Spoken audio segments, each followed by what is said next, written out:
Hola, buenas tardes. Hoy vamos a continuar con la unidad número 2, el flujo de la información. Elementos. Esta unidad 2 está comprendida por la circulación de la información, ya sea en forma vertical y horizontal. Luego, el punto 2 es el uso de la información, veracidad y confidencialidad. Y el punto 3 es el uso indebido de la información. Contenidos. Como ustedes sabrán, la circulación de la información se encuentra a raíz de que uno siempre tiene alguien a quien emitir esa información, a quien enviar esa información. Como ustedes verán en esta figura, se encuentran dos personas. Por un lado, una persona del lado izquierdo, que lo llamamos emisor. Como verán, el emisor está transmitiendo un mensaje.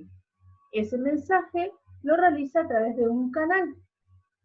Por el otro lado, del lado derecho, encontramos a otra persona que lo denominamos receptor, y a raíz de ese mensaje que es recibido a través del emisor y por el medio de un canal, obtiene una respuesta. La información siempre tiene un destinatario. Puede ser una persona individual o un grupo. Puede ser una persona definida, es decir, conocida y determinada. O pueden ser unas o varias personas a quienes no se conoce. La información de los periódicos, revistas, noticieros de radio y TV es para varios destinatarios en forma indeterminada. Lo que un empleado le suministra a su superior es una información destinada a una persona determinada. Como verán, la información puede ser ya sea en carácter grupal o en carácter netamente privada. En este ejemplo, la imagen que tenemos es una información privada donde solamente se hallan dos personas. Aclarando, la información grupal es la que se presenta cuando hay charlas, clases en unas escuelas, comunicaciones masivas como ser un diario, que existen varios lectores, medios televisivos donde hacen información de carácter cultural, deportiva, científica, etc.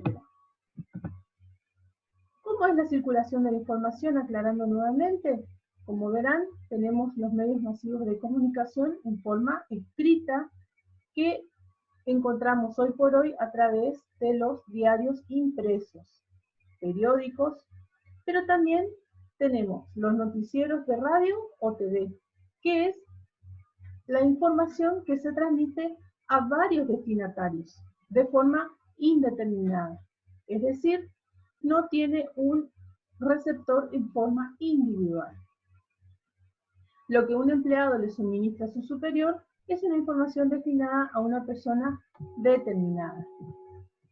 Pasemos a hablar a lo que es el uso de esa información. La información requiere ser utilizada en forma inteligente, de forma responsable y ética, tanto por quien la transmite como por quien la recibe. Vayamos a un ejemplo. Ustedes están en su desempeño laboral. ¿Cuál es la información que ustedes obtienen de primera mano? Depende de la actividad que desarrollan. Un operador de un sistema informático, la información que recibe es averiguar los canales de comunicación vía inalámbrica que se están produciendo en un mismo momento y si hay un buen funcionamiento en el sistema de red. Otro tipo de información sería para una secretaria que está situada en el acceso de ingreso de una oficina y su función es recibir a las personas que ingresan a esa oficina.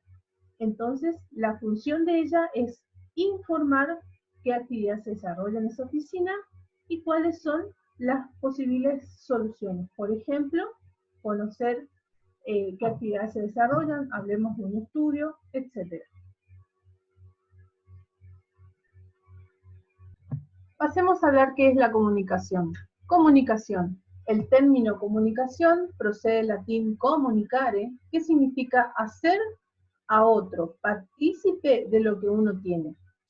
Es la acción de comunicar o comunicarse.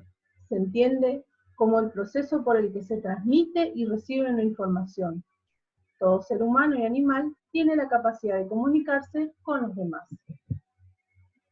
Volvemos a la imagen de un inicio y tenemos que los elementos de una información son que exista un emisor, un receptor, que se transmita a través de un mensaje, que el medio de transmisión sea un canal, que a raíz de ese mensaje se arroje una respuesta, y el sexto elemento que podemos nombrar, que ustedes no lo ven, es el contexto, es decir, se refiere al ámbito donde se desarrolla el proceso de información.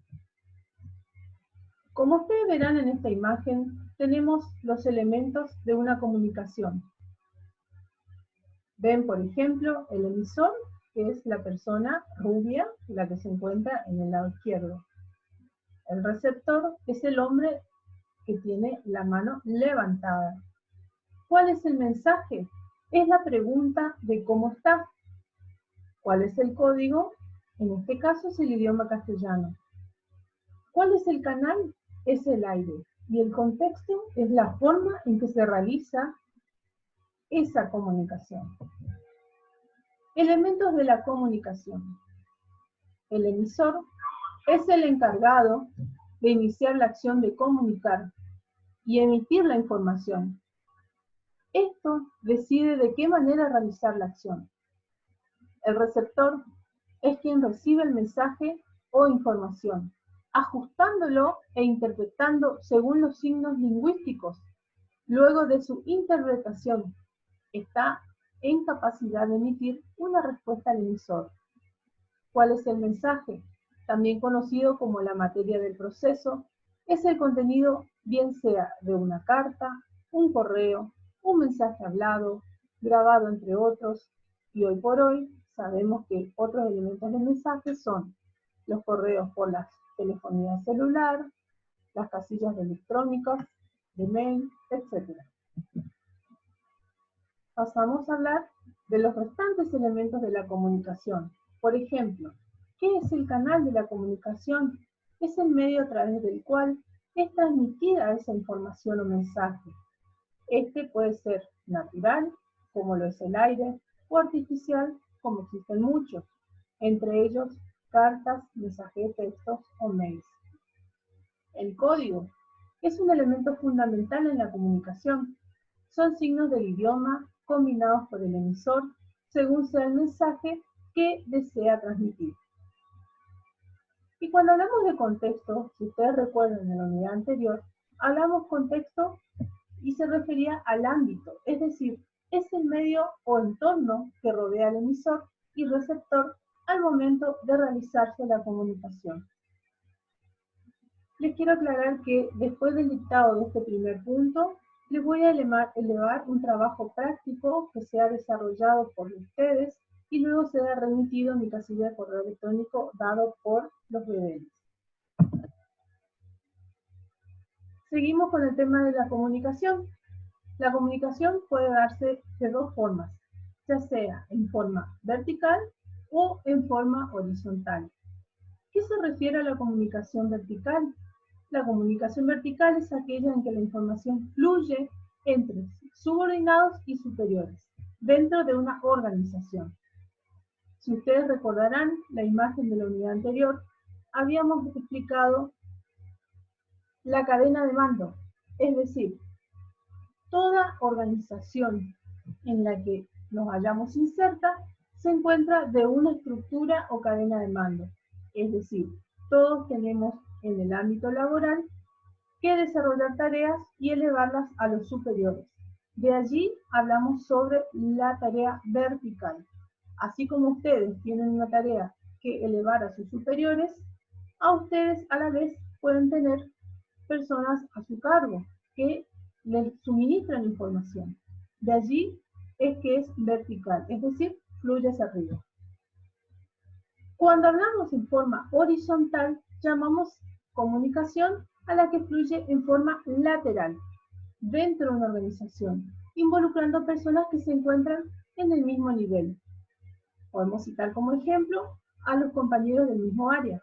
Ustedes comparten áreas específicas dentro de su trabajo en las cuales están realizando tareas iguales o similares o en forma particionada. ¿Cuáles son las ventajas de la comunicación vertical? En primera medida, se hace el desarrollo de un plan. La información recibida de los subordinados juega un rol importante, es decir, los fines ayudan al desarrollo de un plan de organización. Si ustedes recordarán, en la unidad anterior nosotros hablamos que convivimos en un sistema organizado, en una sociedad, y eso implica que haya una organización ya sea en el ámbito laboral y en el ámbito social. Cada uno no se realiza sus actividades en forma deliberada o libre albedrío, es decir, tienen una estructura de trabajo, como también tienen una vida social, familiar, tienen una dedicación a sus actividades laborales, una dedicación a sus actividades familiares, una actividad realizada en forma deportiva, etc. Proporcionar sugerencias y comentarios. Mediante ese sistema de comunicación, los subordinados toman sugerencias y opiniones de los superiores sobre cuestiones relacionadas con el trabajo de la organización. Es decir, uno tiene distintas tareas que hacer, pero no es que está inserto o inmerso en una cápsula. Constantemente usted está fluyendo información, ya sea del entorno o de sus superiores o subordinados. Es decir, realizan comentarios sobre qué hacer durante la marcha de la actividad. Motivación de empleados. Un sistema de comunicación ascendente permite al personal de nivel inferior expresar su postura u opinión al personal de nivel superior. Como resultado, los subordinados están motivados para trabajar más hacia la consecución de objetivos. Proporcionar sugerencias constructivas. Todos los empleados pueden suministrar mensajes constructivos importantes que puedan ayudar a poner en práctica las metas u objetivos. Es decir, tienen un cronograma de actividades y ven que en una de esas actividades resulta tedioso administrativamente, físicamente o directamente no se puede lograr el objetivo. Entonces, se eleva las inquietudes al caso a sus superiores y sus superiores lo resuelven de otra forma. Buena relación entre personal y dirección. La comunicación ascendente es participativa por naturaleza.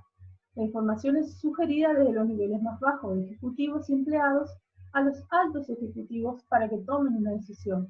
Por lo tanto, debería existir una buena relación entre subordinados y jefes para la mejora de la organización. Proporcionar feedback. ¿Qué quiere decir feedback? Es la retroalimentación. Mediante este sistema de comunicación, la reacción de los empleados vuelve hacia los superiores. Por lo tanto, se puede hacer una gestión de alto nivel decidiendo qué hacer y qué no hacer, dependiendo de lo que ha sido entendido correctamente. Es decir, hablamos de feedback, es una circulación de la información. Otra de las ventajas de la comunicación vertical es la creación de un entorno favorable. La comunicación ascendente ayuda a desarrollar una situación favorable de trabajo en una organización mediante la creación de una buena relación entre los empleados.